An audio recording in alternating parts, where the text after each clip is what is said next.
By the Holy Spirit, we share his very resurrection life. What a privilege to watch this moment as Samuel Ford follows Jesus in baptism, as he goes public in identifying fully with Jesus. What a joy for us to observe and relive this show and tell of the life-changing reality of the gospel, of what Christ offers to all who turn from their sin and receive him as their sin bearer, entrusting their lives to him, delighting forever in him, submitting to him.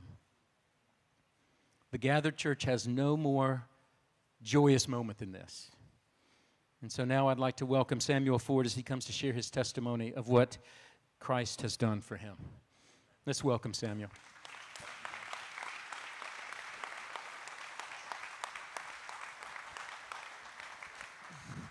Thank you, church. So I grew up at a year-round Christian camp where my parents are missionaries. And all throughout my life, the gospel and the Bible were always openly discussed. I can't remember a time that I didn't know who God was or that the gospel was true. I assumed that I was saved and didn't need a relationship of God of my own. Others assumed I was saved as well because of where I lived and who my family was. So from a young age until the summer of 2020, I was living for myself, finding ways to make myself look better. I worked with a group of guys doing various projects around the camp and saw firsthand what a real relationship with God looks like. I knew I didn't have what they had. God revealed to me that I am a sinner, and without him, I am nothing.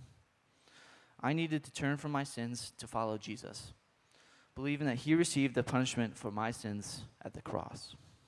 Ever since then, God has been drawing me closer to him and teaching me to love him and to love others.